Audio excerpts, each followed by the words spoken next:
You're listening ad-free on Amazon Music.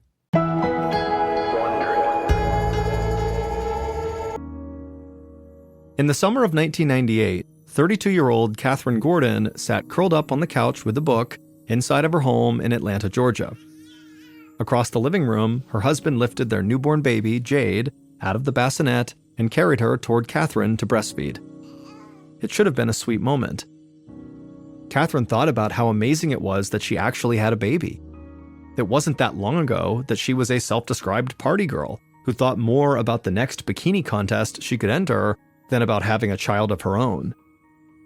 But now, the former model, who once moonlighted as a bartender, was a stay-at-home mother with a husband in law school. They were now the model of respectability, and their little baby, Jade, completed their perfect little family. But Katherine didn't think being a mom would hurt so much. Every time Jade latched onto her breast for milk, Katherine felt a burning sensation tear through her chest. It hurt so much she could feel tears welling up in her eyes. Her husband, John, had tried to reassure her that a lot of new moms experienced difficulties with breastfeeding, and Katherine wanted to believe him. Maybe she was still learning how to do it right. Katherine cupped her hand around the soft, warm fuzz of Jade's head and guided her from John's hands to her breast. The baby tilted her face up to stare at her mother as she began to nurse. Katherine started to smile at Jade's big round eyes, but then she noticed her baby's lips. They were bright red, covered in blood. A bolt of fear shot through Katherine, and she pulled Jade off her breast to get a closer look. It didn't look like the blood was coming from Jade's mouth. Instead, it seemed to be coming from Katherine's milk ducts. She was relieved the baby was okay, but what in the world was going on with her? She called for John and jumped up from the couch to hand him their baby. Then she called her doctor and said she needed an appointment right away. The nurse said she could squeeze her in the next day.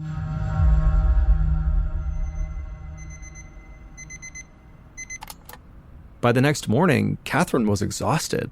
She'd barely slept the night before, between waking up for the baby and also worrying about what was happening with her breasts. If it wasn't for the pain in her chest, she might have fallen asleep right there. But her doctor, the same OBGYN who had delivered Jade a month earlier, could not have been kinder. She asked Katherine questions about her pain and carefully examined her breast to pinpoint where the pain was coming from. She also had Katherine produce some milk for analysis in the lab.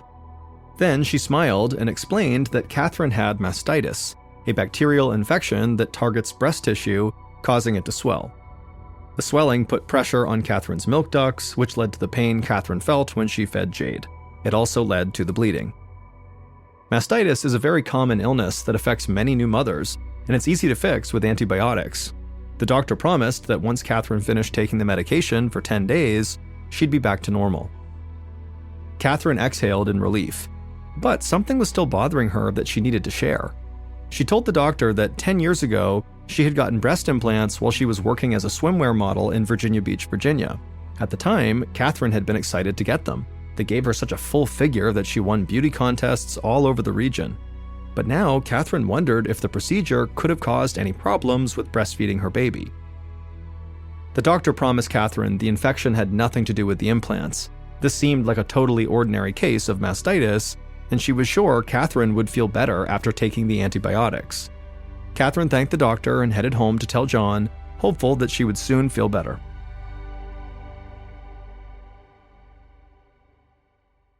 Three days after Katherine finished her course of antibiotics for her mastitis, she and John sat down to a big meal that she'd prepared. Katherine was feeling great and had put Jade down to sleep with no problems earlier in the evening. The antibiotics had taken away all the pain from breastfeeding, and she'd even felt good enough to go to the gym earlier in the week. It was rare these days that Katherine and John got to spend time alone, and now John was very eager to tell his wife about his busy day. Besides attending law school, John also managed a chain of restaurants and bars, so he was juggling a lot. He had always been a type A personality, never satisfied unless he had a new challenge. Katherine had worked hard too, both as a model and then also a sales rep, but now she was content to look after their home and be with the baby. She sometimes thought that there was something a little invisible about being a stay-at-home mom, but she still cherished this time with Jade, even if she did sometimes feel like she was just her husband's cheerleader. A few minutes into dinner, Catherine began to feel extremely tired. She glanced at the clock on the wall. It was only 8 o'clock, and normally she was still full of energy at this time. She tried her best to ignore the fatigue and concentrated as best as she could on what John was saying about his constitutional law class. She told herself that, long days with Jade were exhausting and probably she just needed more sleep. But when Catherine and John finished eating their meals and they stood up to clear the table, Catherine felt so lightheaded that she immediately sat back down before she fell. As she sat there collecting herself, Catherine realized that her muscles were beginning to ache too.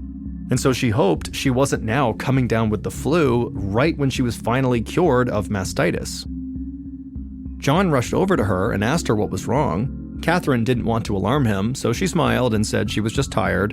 He squeezed her hand and told her he would clean up. She should just go to bed and get some rest. Catherine nodded and slowly got up and walked to the bedroom, hoping she'd feel back to normal in the morning. A month later, Catherine limped back into the waiting room of her OBGYN's office. She had tried for weeks to get better on her own, hoping that her healthy eating habits and drinking lots of fresh juice would speed up her recovery, but no matter what she did, it didn't help. She just kept getting worse. These days, her fatigue and aching muscles were making it so hard to get out of bed in the morning, and recently her joints had started to feel hot and tender. Catherine now relied on a group of friends to help her care for the baby all day and make meals, while John started handling more of the house cleaning and Jade's nightly feedings. Catherine felt so guilty. She knew that her mysterious symptoms were making John's life way harder and kind of testing his patience. John was trying to be a good husband and help out around the house, but Catherine found it impossible to keep from criticizing him when he left a dirty dish in the sink or a paper out of place. Catherine couldn't help that she was a perfectionist, and she knew it totally grated on him when she asked so much of him while saying that she was just too tired and achy to keep the house organized herself. Catherine knew something was wrong, and it probably was not mastitis. She was hoping the doctor could help her figure out what was really wrong so she could start feeling like herself again.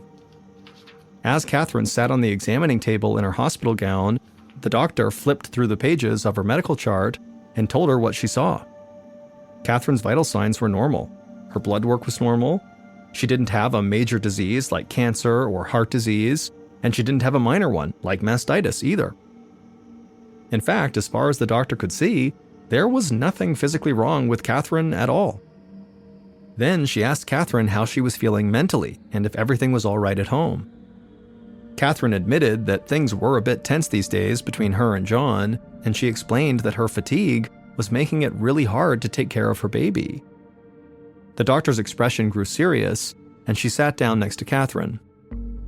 She suspected that her fatigue was due to postpartum depression, a condition that often afflicts new mothers and can be treated with counseling or antidepressants. Catherine was stunned. She did not feel depressed. If she was struggling emotionally, it was only because of her physical discomfort, not the other way around. She told the doctor that when she looked down at Jade and saw her baby smile, she knew that Jade was the best thing in her life. She just needed to get back in good physical shape so she could be the mother she always wanted to be. But the doctor made it clear that Catherine had it wrong. She was confident that the best way for Catherine to get better was to be treated not by her, not by the doctor's office, but by a therapist. Catherine always considered herself the kind of person who speaks up for herself. If someone didn't take her seriously, it made her angry, and she often said so. But this time, as a tired new mom in a hospital gown that didn't quite cover her back, Catherine just fell silent. She thanked the doctor for her concern and then just got up and left.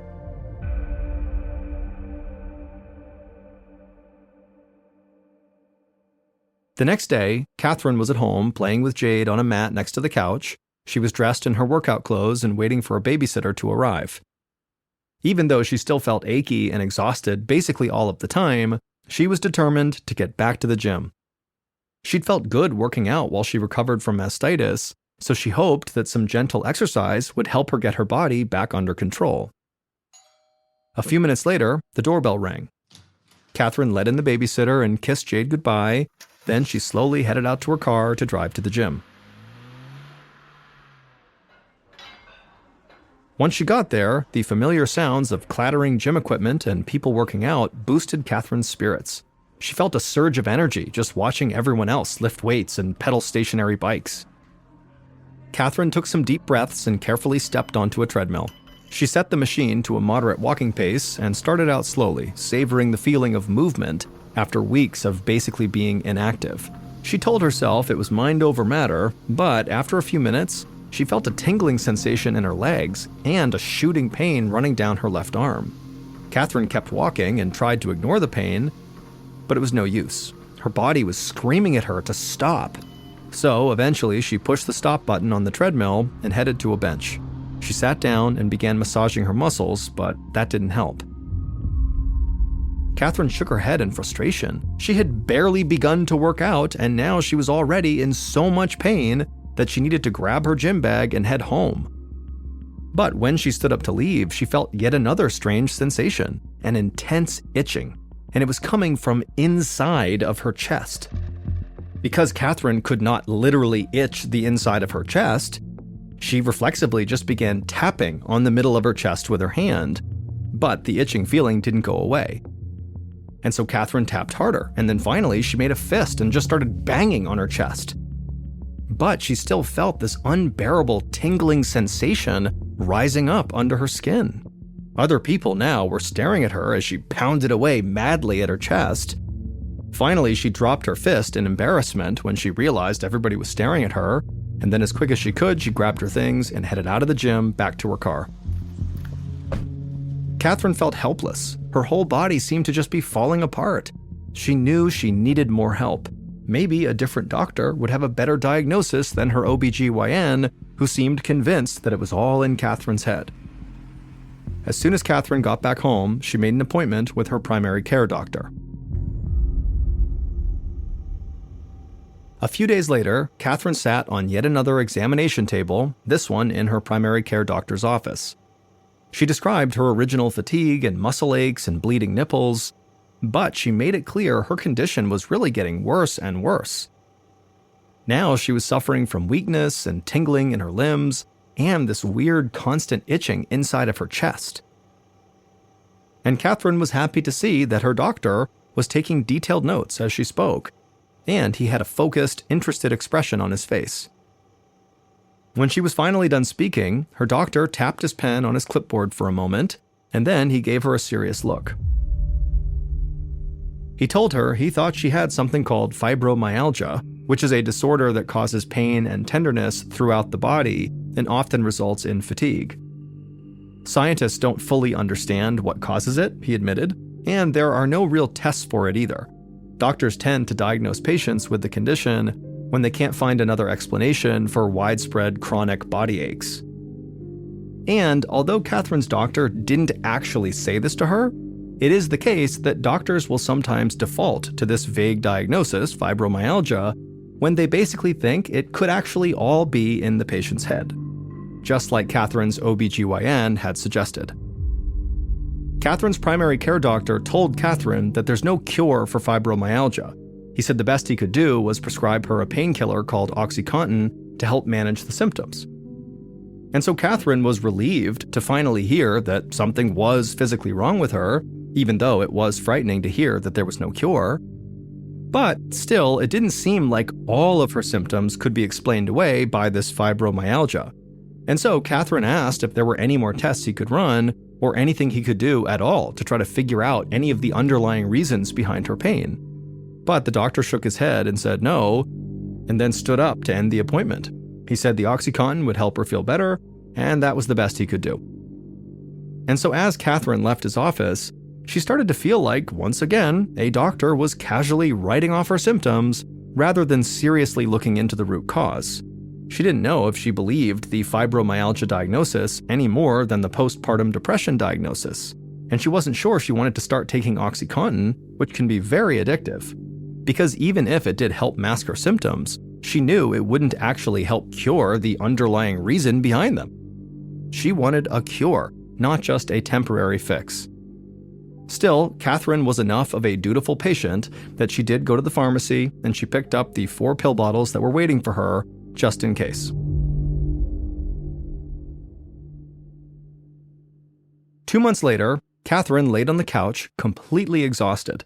She had decided to follow her intuition and not take the OxyContin, but now her symptoms were getting so much worse.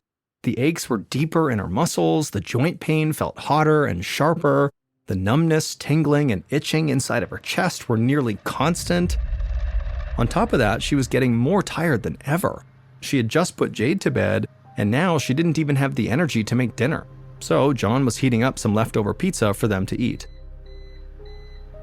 Catherine eventually heard the beep of the microwave, and so she dragged herself out to the kitchen. She winced in pain as she sat at the table while John silently served them their food. Catherine could tell he was mad, but she didn't really know what to say, so she just sat there quietly while they ate, and then she got up to do the dishes.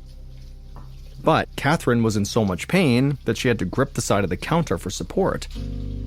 John watched her silently and just shook his head. Then he told her that she had been complaining of aches and weakness for months, but she refused to do anything about it. 2 doctors had given her a diagnosis, but she had just rejected both and refused to follow their advice. He was exhausted too, and at his wits' end, trying to understand what was going on with his wife. In fact, he wasn't even sure there was anything actually wrong with her. Before she could say anything, John turned and walked out of the room. Catherine stood at the counter for another minute and then stumbled to a kitchen chair and just sat there crying for what felt like hours. Finally, she stopped crying and dried her face off with a napkin and told herself that she couldn't give up yet. Maybe there was still an answer for her out there, and even if she didn't have her husband's support, she'd continue to look for answers alone. She had to keep trying for Jade.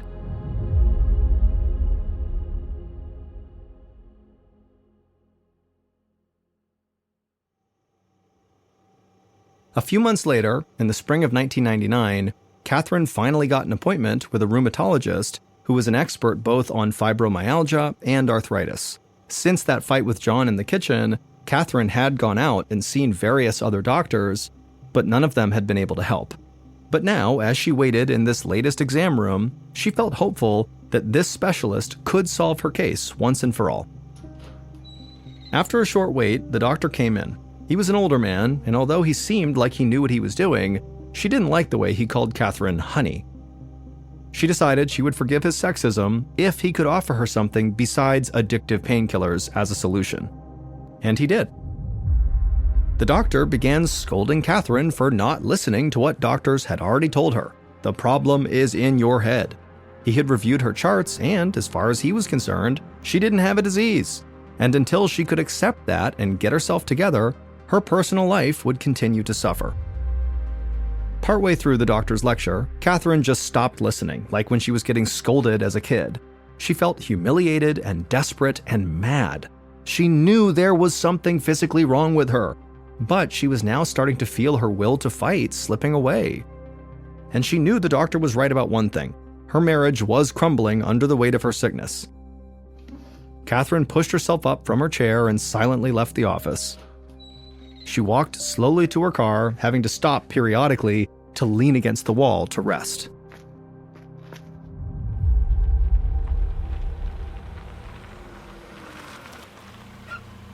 When Catherine got home, she paid the babysitter and put Jade in the playpen in the living room. Then she lay down on the couch and watched as her little daughter crawled around the space. Jade was nearly 1 year old, and Catherine loved to see her blossoming into a little toddler. But watching from the couch also made Catherine feel guilty and totally inadequate. She wanted to play with her little girl and crawl around on the floor with her, but she just couldn't. Catherine told Jade how beautiful and special she was, but to her surprise, the words that came out of her mouth sounded funny, almost like she was drunk. She sat up straight and tried to speak normally, but again, the words that tumbled out were ragged and slow. And so Catherine thought to herself, oh my God, I can't even talk anymore. Catherine started to feel a rising sense of panic. If her symptoms got much worse, she wouldn't be able to care for her baby at all. As the sun faded, Catherine managed to feed Jade and get her to sleep. She promised herself that she would clean up the baby's mess in the living room, but first she just needed to lay back down on the couch. An hour later, the front door opened and her husband John walked in. Catherine was still laying on the couch, tucked underneath a blanket. and she could immediately feel her husband's disapproval as he stared at her and then also at the messy room all around her. John dropped his bag and sat down next to Catherine. He told her enough was enough. It was time to suck it up and get herself together. Catherine felt tears roll down her face, but she didn't have the energy to respond. They'd had this conversation over and over again, and it always arrived at the same place, with John not believing her, and she just did not have the energy to fight anymore. So she just laid there, letting tears stream down her face. John didn't say anything more either. After a minute, he just got up and left. As Catherine lay there alone, she felt something shift inside of her. She'd been fighting with her doctors, her husband, and her body for months. She realized that she'd gotten to the end of her rope. After 10 months of fighting, she felt hopeless, alone, and totally out of options. Catherine could not keep living like this.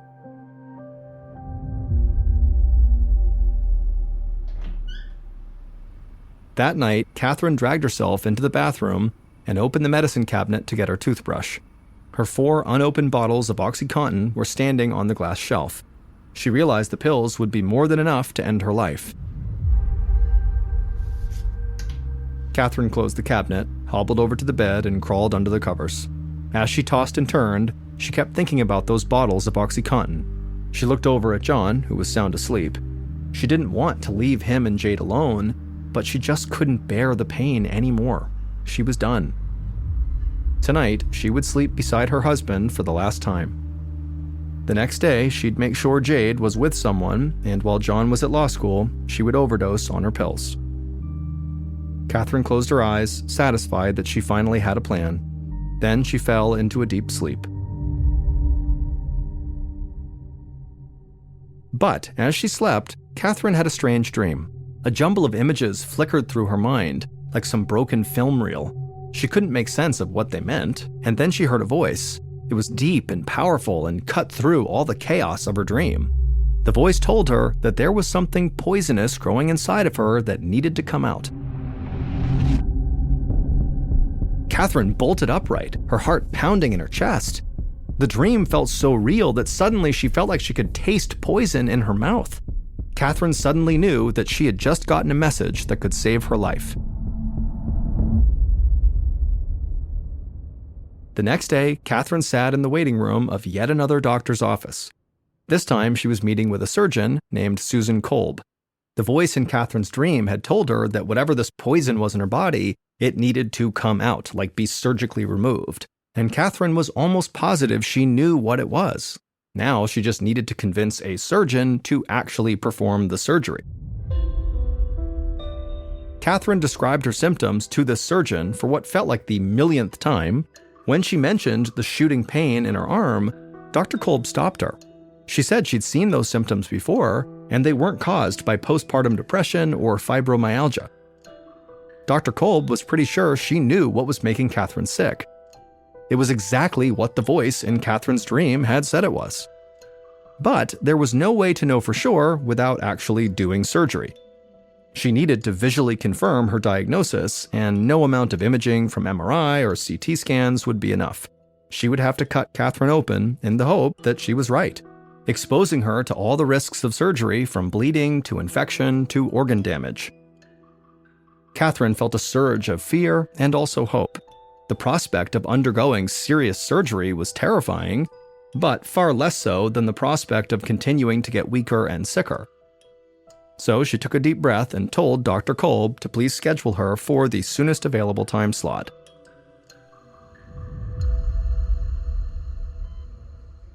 Three days later, Catherine lay on an operating table at a local hospital. Dr. Kolb stood at her side and asked if she had any last questions or doubts before they began the procedure. Catherine confirmed that she didn't, and Dr. Kolb nodded to the anesthesiologist. They stepped forward and put some drugs into Catherine's IV. Dr. Kolb waited until Catherine was in a deep sleep before reaching for her scalpel. Then she made a quick incision in Catherine's skin, revealing the fatty tissue beneath. With precise and careful strokes, she continued to cut deeper and deeper. She kept going until her knife was underneath Catherine's pectoralis major muscle, the largest muscle in the chest. There, Dr. Kolb saw what she was looking for. the round implants from Catherine's breast augmentation surgery 11 years earlier. The implants were in the right position, and they didn't appear to have any holes, which was a common problem with implants. But these were not the issues Dr. Kolb was looking for. She reached down and loosened one of the implants and then pulled it out, and immediately Dr. Kolb was shocked at what she saw. The problem was so obvious, the doctor knew right away she would not need to run any additional tests to confirm her diagnosis. The implant was supposed to be full of clear saline liquid that normally keeps it round and firm, but instead, the liquid inside of Catherine's implant was pitch black and full of tiny floating particles. Dr. Kolb quickly switched to the other side of Catherine's chest and removed the second implant, and it too was also black and full of particles. Dr. Kolb told her astonished surgical team that she had found what was making Catherine sick, and the cause was as shocking as it was unlikely. It would turn out Catherine's breast implants were full of a black mold, the same kind of fungus that grows in people's bathrooms. The contamination probably began about 10 months earlier, right after Catherine's breasts began bleeding as she was feeding Jade. She really did have mastitis then, but the antibiotics that her doctor had given her to treat it had caused a brand new problem. The drugs had cleared up the mastitis, but they did their job almost too well. They also killed healthy bacteria inside of Catherine's body that helped protect against other infections. And so as a result, Catherine soon developed this fungal infection that sneaked into her breast implants through a loose valve or seal. From there, the fungus started breeding inside of the liquid saline of the implants and began releasing a steady stream of poisonous toxins back into Catherine's body that were making her very sick. If Catherine had ignored the warning signs from her body and her powerful dream, the implants could have easily eventually burst and killed her. But she listened to the voice in that dream, and it saved her life.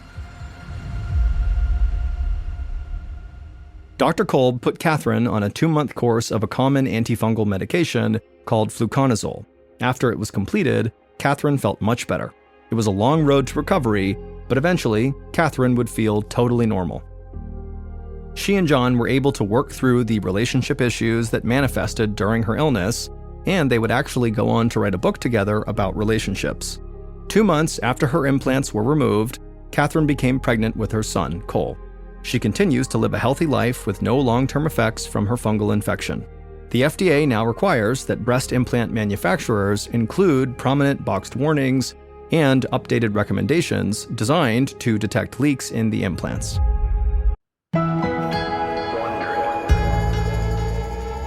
24-year-old Gina Allen and her brand new boyfriend, 28-year-old Brandon Day, could not believe their luck. For the past 48 hours, they had been stranded in the rugged wilderness of the San Jacinto mountain range in California when they looked down into this ravine and they saw a campsite. There was a tarp that had been strung up between 2 trees. And so they ran over to it, hoping that the owner of this campsite would be in there and they could help them get out of these mountains. But when they got to the campsite, there wasn't anyone there. But from the looks of it, it looked like someone had been living in this site fairly recently. Underneath this makeshift roof from this tarp was a sleeping pad, there was a warm sweater, there was shoes, there was a disposable razor, some kitchen utensils, and there was a yellow backpack. Without any hesitation, Brandon and Gina, who were totally famished and they're exhausted and they're desperate, they just start rifling through the different things in camp, hoping to find some things that will help save their life, like a cell phone or a radio, or even just a lighter or some matches or some food. And so Brandon focused on all the items that are just kind of laying out under the tarp, and Gina focused on the contents of the yellow backpack. And so Gina, she opens up this backpack and she starts pulling out all these maps that are inside.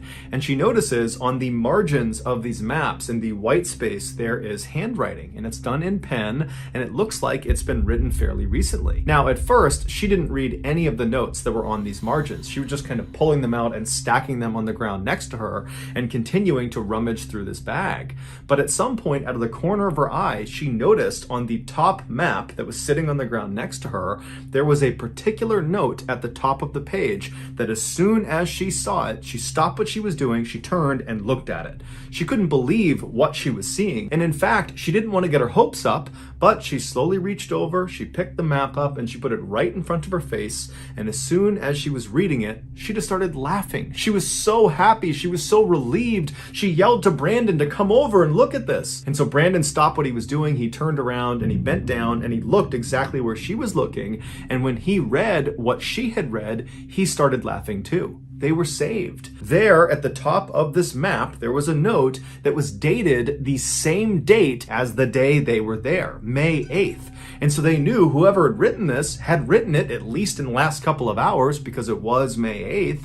And so they had to be around here somewhere. And so Gina and Brandon, they stand up and they start yelling out for the owner of this camp to please come out and help them. But in their excitement, Brandon and Gina had overlooked a critical detail in this note. And it would turn out that critical detail would change their lives and the life of the man who owned this camp forever. Before Brandon and Gina ever began their doomed hike into the San Jacinto mountain range, another man, one which neither of them knew, was gearing up for a hike of his own that would take him through the San Jacinto mountain range. His name was John Donovan, and on April 19th, 2005, which was the day he would begin this journey, he was 59 years old. John had absolutely no family. He was born an only child, and by the time he was 10 years old, he had been orphaned and basically had to raise himself from that point onward. By the time John was in his 20s, he had moved to Virginia, where he had taken a job as a social worker. And despite making a fairly decent salary, he refused to spend any more money than he absolutely had to. It was a habit he had developed as an orphan child, trying to make ends meet with virtually no money whatsoever,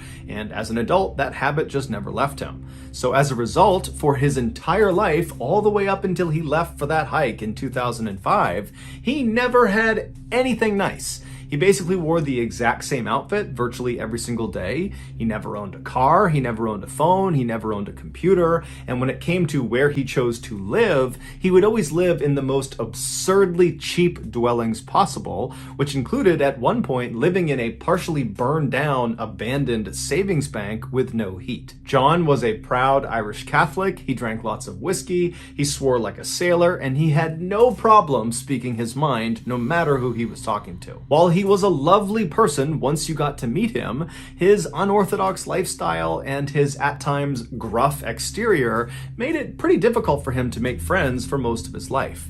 But when he was in his 40s, he wanted to lose some weight, and so he decided to join a hiking club. And to his surprise, the other members of this hiking club adored him. They thought he was hysterical, and he made being out on the trail so much more fun and enjoyable. And before long, all these members of this club became John's family that he never had. And so John would go on every single trip this hiking club went on, no matter what. That was the most important thing to him in his life. When it came to hiking, though, John was a bit of an anomaly. Even though he would hike sometimes over 4,000 miles in any given year, he would still routinely get lost on trails he had been on dozens and dozens of times. But despite being totally self-aware of this fatal flaw in his hiking abilities, John rarely did anything to compensate for it. For example, he didn't bring with him on most hikes a compass, which would be the first thing you would think to bring with you to stay oriented.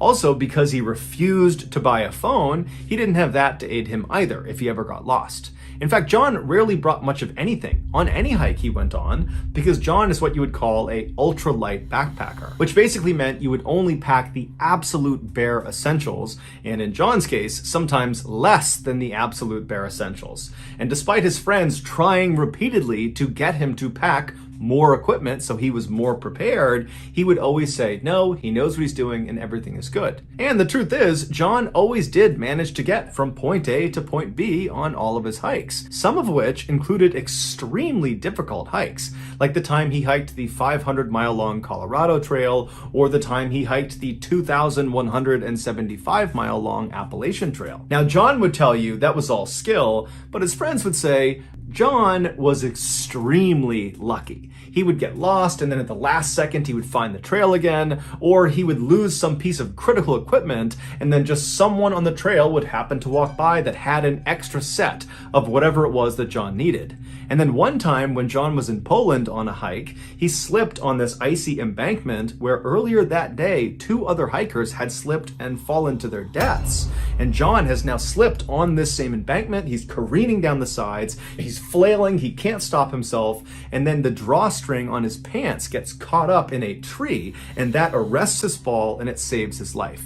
And so from that point on, John would only wear those pants when he went hiking, and he called them his lucky pants. In the spring of 2005, John and one of his very close hiking friends named Ken Baker, who was roughly his age, decided they were going to hike the 2,650-mile-long Pacific Crest Trail. This trail spanned the entire west coast of the United States. It starts in Southern California, right on the border of Mexico, and it goes all the way up to the very northern end of Washington State, right on the border of Canada. It takes the average hiker, if they're going to do this entire trail in one go, about 5 months, unless there's bad weather conditions that impede them along the way. John had been excitedly planning this epically long hike for the better part of the last year. He had actually typed out 6 pages on his typewriter of this itinerary that planned out every single detail of this hike, down to how many ounces of coffee he would need at every stop along the way. John was especially excited about this particular hike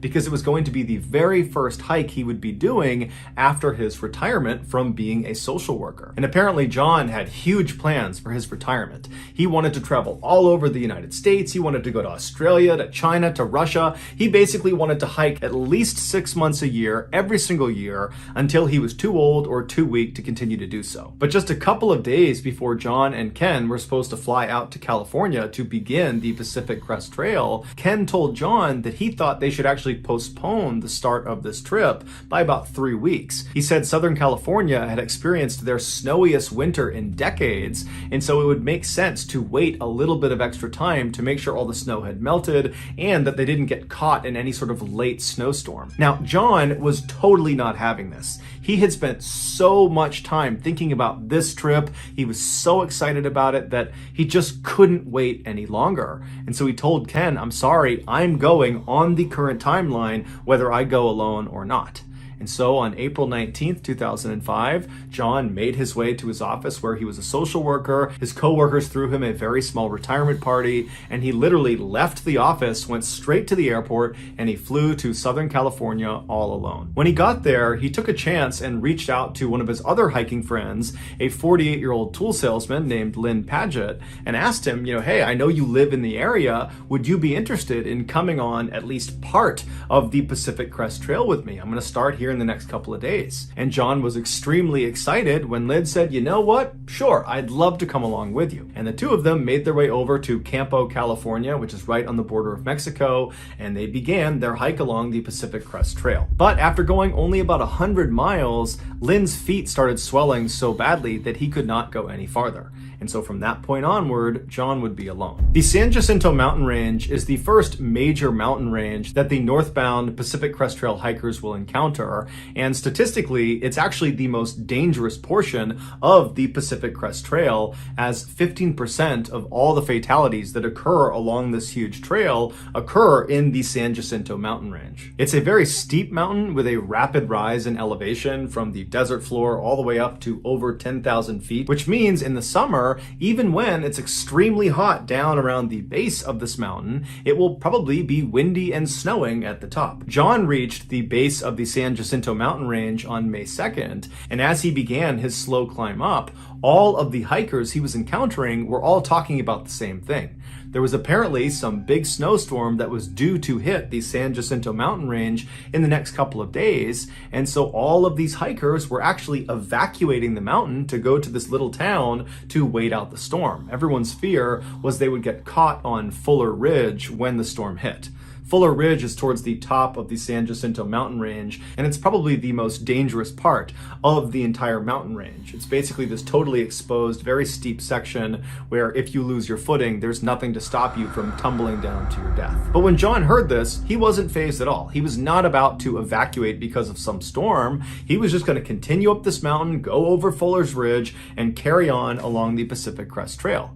And so for the rest of the day, he just continued up the mountain and eventually made camp about halfway up. He actually stopped near 2 other hikers that were also going to push through despite this storm. It was a 46-year-old nurse from Canada named Connie Davis and her son, 20-year-old Alex. And they were both very experienced high-altitude climbers, and they had all the right gear, and they were very well prepared. And so that night, after both parties had set up their camp, they struck up a friendly conversation, during which John made some dismissive comments about Connie's parenting style that really agitated her, although it didn't seem like John really noticed he had upset her. And so needless to say, the next morning, Connie and her son had packed up and were long gone by the time John was waking up. So John just got up, he looked at the sky, it was still clear, although he did see some gray clouds rolling in, so he could sense that yes, a storm really is on the way, but he decided he was still just going to continue on towards Fuller Ridge. So he put his backpack on and he began walking up the trail, and a little while later, when he was nearing Fuller Ridge, but was still several miles away, 3 very well-equipped hikers that he had not seen before came charging down the path towards him. And John stopped them and he said, "Hey, how is it up there? What's the weather like? What's Fuller Ridge like?" And they kind of looked at John and sized him up, looking up and down, and they saw that, he's got light clothes on, he's got sneakers on, he doesn't have trekking poles, he just looks totally ill-prepared for what he's walking into. And they said to him, "I don't think it's a good idea for you to continue on here. This storm is going to hit any time now, and we're not going to Fuller Ridge. We're actually turning around and leaving because of this storm, and we have all the right gear. I mean, you should really consider turning around and leaving." But these 3 hikers would say there was just no way they were going to change John's mind. He was totally dead set on carrying on to Fuller Ridge. And so the 3 men that had told him not to go eventually just said, "Okay, good luck." And they carried on down the trail, and John continued up. But despite John's earlier confidence in his plan to go to Fuller Ridge and continue through San Jacinto Mountains, when the snow actually started to fall sometime in the mid-afternoon, John started to have doubts about his plans. There was already a lot of snow on the ground where he was from previous snowstorms, and that was making it hard to see the trail as it was. And now with all this additional snow starting to dump down, he was worried it was going to totally cover up the trail and he would lose it. And since he knew he kind of had a penchant for getting lost on trails, this was a real concern. But he was still very stubborn, and so despite these second thoughts, he just continued on along. And so after a while, he got to within maybe 1 or 2 miles of Fuller Ridge when he spotted up ahead of him 2 other hikers that seemed to be going in that direction. And so he ran up to them and he yelled for them to stop. And at this point, the snow is really starting to come down and the trail is completely wiped out and he can barely see in front of him. And these 2 hikers, they stop. And so he runs up to them, and when he gets up close, he can see it's actually Connie Davis and her son Alex from the night before. And so Connie is obviously not thrilled to see John again, but when he explained that he was having a really hard time staying on the trail and, could he just tag along with them, Connie said, "You know what, that's just fine, we're happy to have you." But she explained to him she was not going up to Fuller Ridge. Instead, she was taking a more circuitous route that would bypass the ridge. It would take a lot longer, but it would be safer given the weather conditions. John assured her that that was totally fine. He would just trail along with them, and then at some point he would break off on his own and he would go up to Fuller Ridge and they could go their separate way. And so Connie, her son, and John begin walking along together. Now, Connie and Alex, they had crampons on their shoes, which are basically like metal cleats and allow you to very easily grip the snow and ice. They had trekking poles, they had all the right warm gear, and so they're easily moving along through these weather conditions. Meanwhile, John didn't have trekking poles or any high-speed equipment. He did have crampons that he tried to put onto his shoes, but because he had sneakers that were not lined up to this type of crampon, they didn't really fit right, and so it caused him to constantly stumble and fall on the ground. And so that's how it went for a while until Connie and Alex reached this critical point. It was at this creek where they needed to go down and around, which would take them away from Fuller Ridge, and if John was going to continue like he said he would up to Fuller Ridge, that would be the point where he would break off from them and go up the mountain towards this ridge. And so Connie and Alex Alex wait at the stream. They're turned around and they're looking back down the trail at John, who's fallen way behind at this point.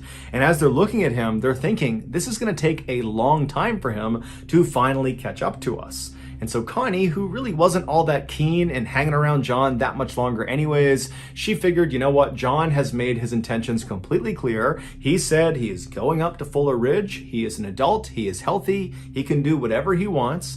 And so she yelled and waved to John and signaled that she and her son were going to go down this creek and this way to Fuller Ridge, so best of luck to you. And then Connie and Alex disappeared around the corner. Once John's hiking partners had gone, John got up to that creek and he was going to try to go up to Fuller Ridge, but by that point the snow was practically blinding. And so at this point John decided, you know what, I do need to turn around and go back down the mountain and evacuate to that town where everybody else had gone to avoid the storm. And so John turns around and starts trying to backtrack along this trail back down the mountain, but the trail is gone. The snow has completely whited it out, and there's no other hikers anywhere nearby, and even if there were, he wouldn't be able to see them. And so for several hours, while it was still light out, John did his best to navigate down the mountain, and then when the sun went down, he really had no idea where he was. And so instead of trying to stay on this trail that at this point he really didn't think he was on, he looked out away from the mountain, and way down below, he saw this big bright cluster of lights. Even through the falling snow, he could clearly see those were lights of a city. And so he decided he would use that as kind of like his North Star, and he would just continuously walk downhill towards those lights. And so for several hours, he just began walking towards these lights, narrowly avoiding huge drop-offs and climbing over boulders and avoiding trees and animals. And finally, he got to this very critical point in his journey down to these lights. He reached this area called Long Valley where he had a decision to make. He could either continue down the mountain, which would require jumping down into this ravine that once he did, he would not be able to climb back out again. It was too steep.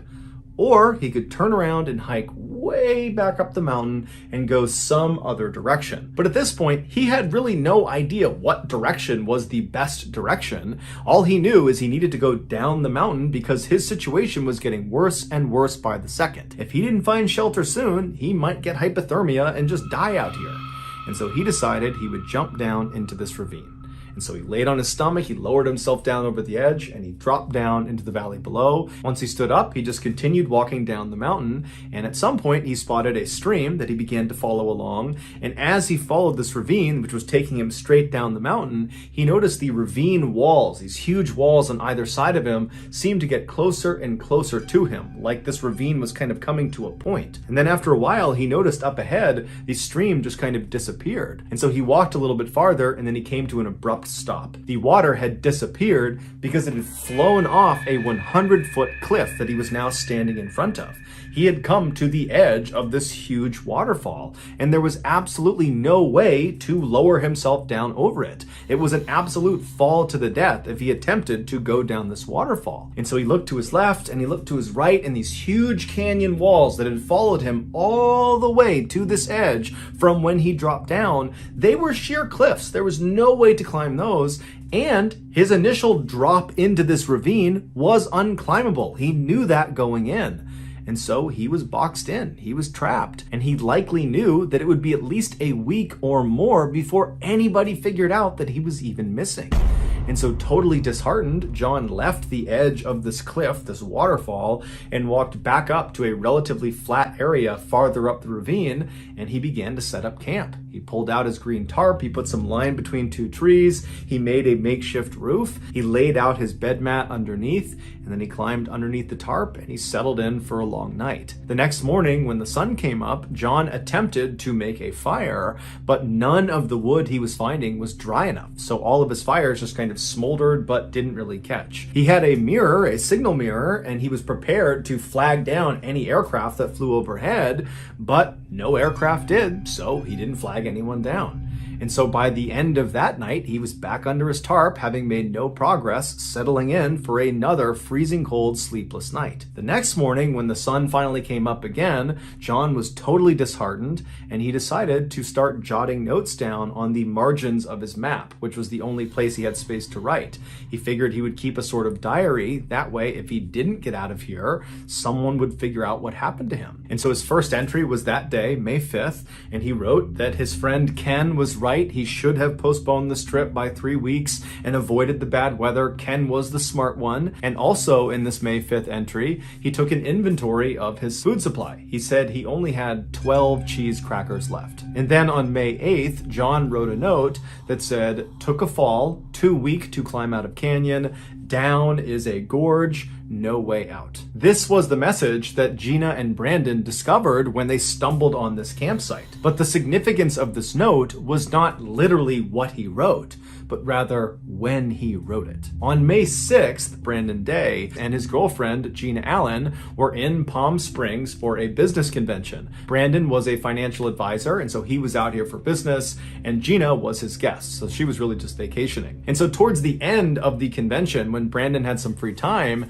he and Gina decided to leave the hotel and go on a hike somewhere. And so they actually linked up with a tour group that was leaving the hotel, that was heading over to this tram station where they were going to take a tram car all the way up to the top of the San Jacinto mountain range. A tram car is basically like a ski lift, except once you ride it to the top of the mountain, you don't do any skiing, you just do sightseeing. And so Brandon and Gina, they get to this tram car, they hop inside, they get to the top, and it's totally amazing, beautiful view. There's snow at the top, and they're told they have about 20 or 30 minutes before their group is going to take the tram car back down again. And so Brandon and Gina decide to kind of venture off away from the main group and have some alone time before they leave again. And as they kind of venture off, they start to hear what sounds like a waterfall. And so the two of them are kind of looking around, asking if they can see it or if they know where it is, and they don't.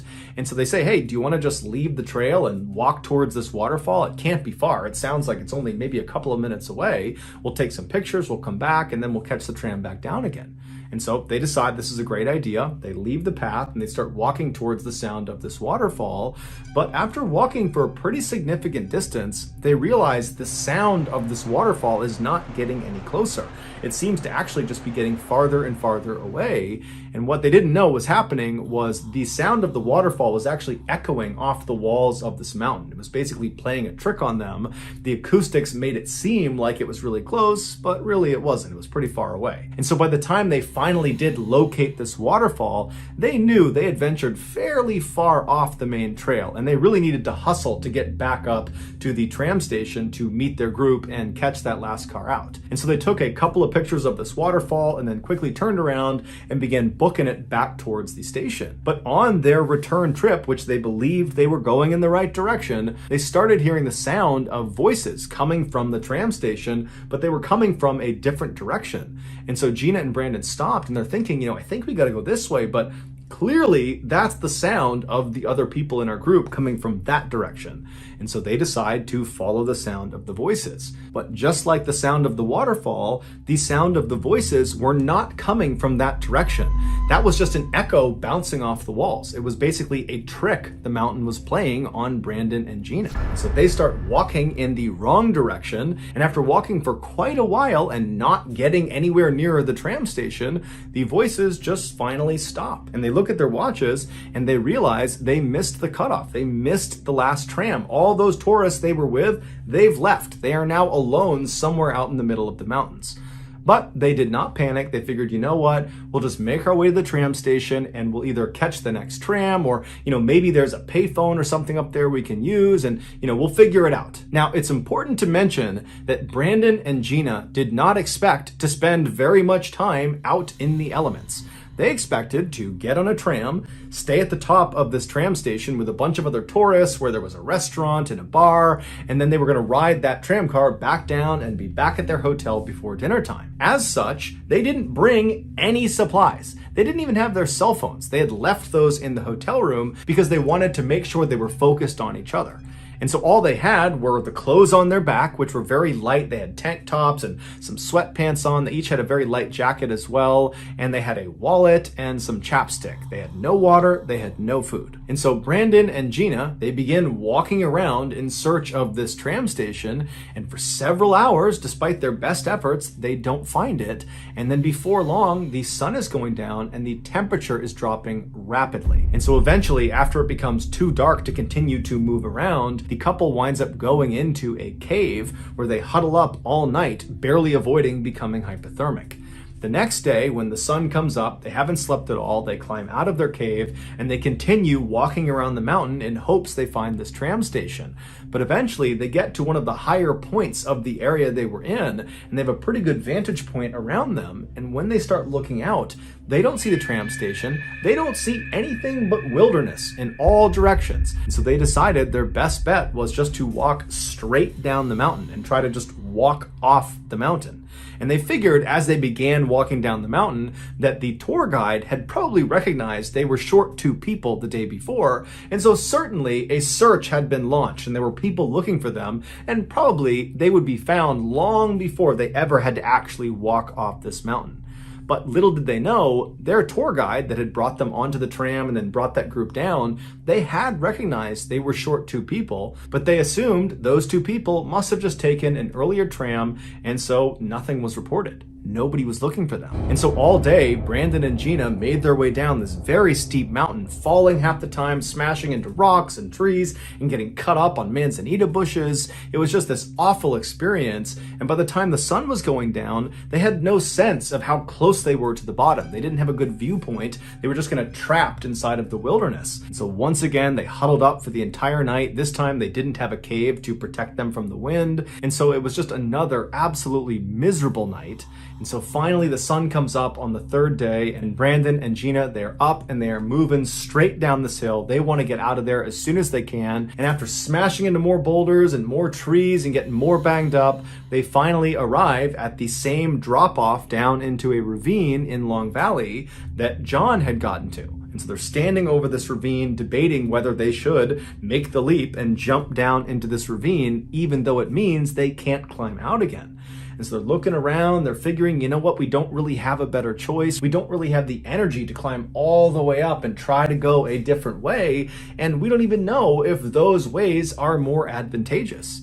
And so just like John, they turn around onto their stomachs, they grip the top of this drop-off, and then slip down into the ravine. Once they stand back up, they start walking down this ravine, and they spot a river. And they run over to the river, and they drink as much water as they possibly can, and it's a huge morale booster. And then they get back up again, and they're continuing walking down the stream, when off in the distance, they notice a green tarp strung up between trees. It was John's campsite. And so Brandon and Gina, they run over to this campsite, and they eventually come across John's notes on the margins of his maps. But after standing up and yelling out for this owner to please come out here and help us, we need your help, we're lost, and then no one came out of the woods, no one heard them, no one responded, Brandon went back to the note and he looked at it again, and that's when he noticed it. The note had been written on May 8th. However, it had been written on May 8th, 2005. The year that Brandon and Gina were reading it was 2006.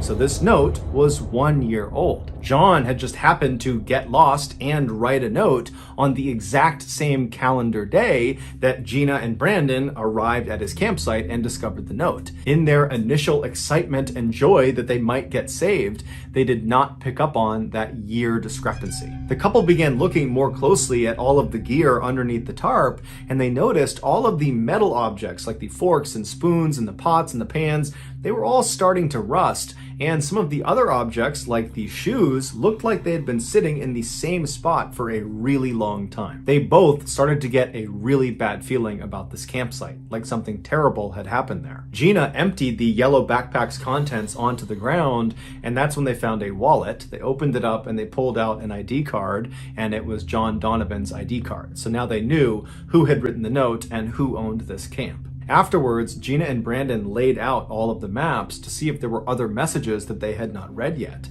And there were 2 other additional messages after the May 8th message. On May 11th, John said he was celebrating his 60th birthday and that unfortunately he was down to his last 2 cheese crackers. And then in his final message on May 14th, John wrote, "Headed down to creek for water. Goodbye. Love you all." Devastated, the couple knew what they were reading were almost certainly John's last words, and his body was most likely somewhere around here. And then it dawned on the couple that if John, who seemed like an experienced hiker who had all this gear, if he had gotten trapped and died out here, then how did they stand any chance with no experience and no equipment? And so, not knowing what else to do, Gina just rounded up all of John's things. She stuffed them into his yellow backpack, and then she shouldered the pack, and then she and Brandon just walked away from John's campsite and continued walking downhill, hoping that up ahead there was not going to be some gorge like John had mentioned in his May 8th note. But unfortunately, after walking for a little while, they reached that cliff with the 100-foot drop,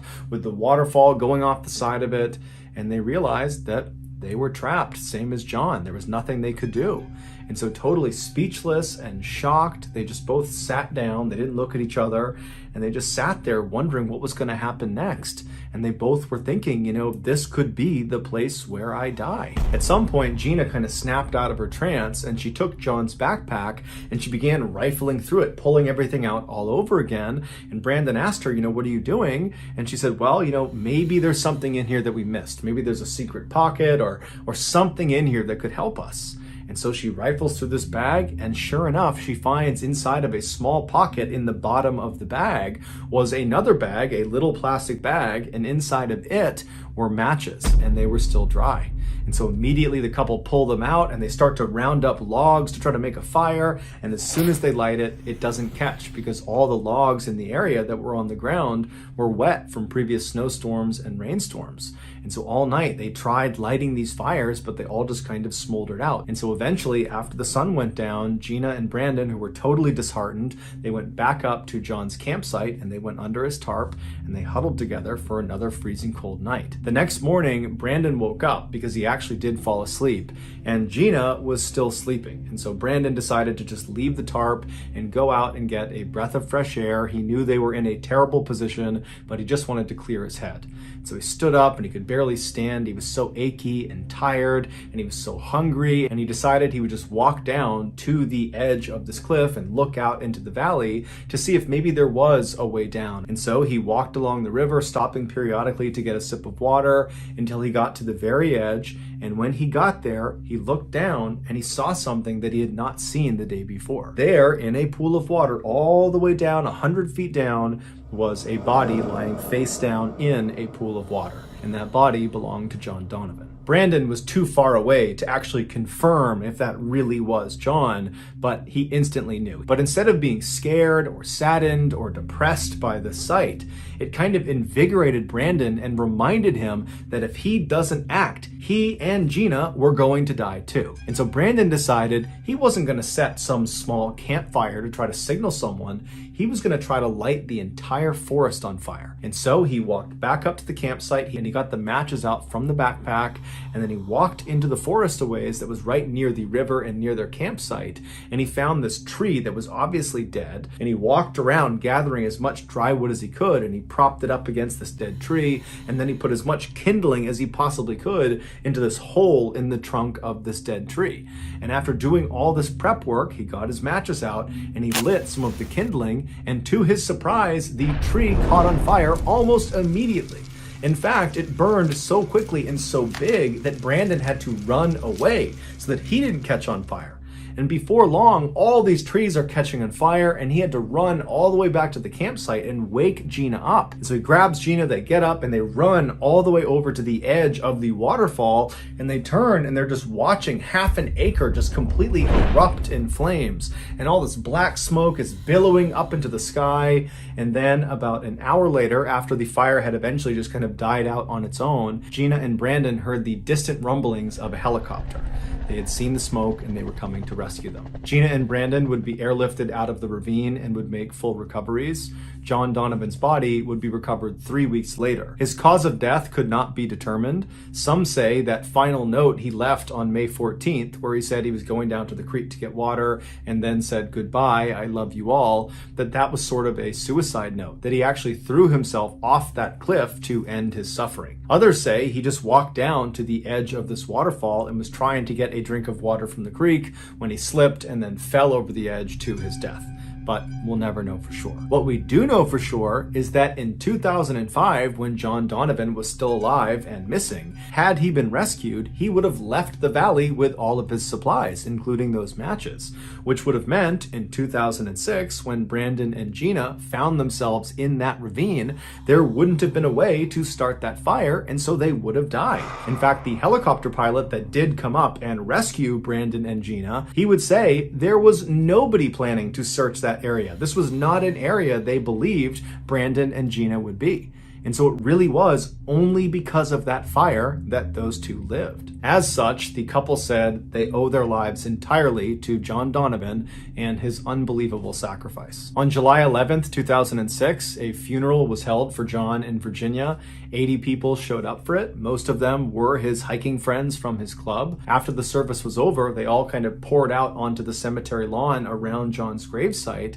And as the bagpipes played Amazing Grace, Lynn Paget, the man who had done the first 100 miles of the Pacific Crest Trail with John before his feet swelled up and he had to leave, he walked around the crowd handing out red Solo cups filled with a tiny bit of John's favorite whiskey. And then after making sure all of the adults had their drinks, Lynn went to the head of his very good friend's grave and he delivered a beautiful eulogy. In it, he tells the crowd that he thinks of John all the time, he misses him terribly, and at night he has the same dream. He's walking down this trail next to a stream, and then the stream bends off to the side, and as soon as he walks around the bend, he sees this green tarp. And he knows it's going to be John, and so he yells, "Hey comrade, hey comrade." And as he's walking over to the tarp, he realizes John isn't there.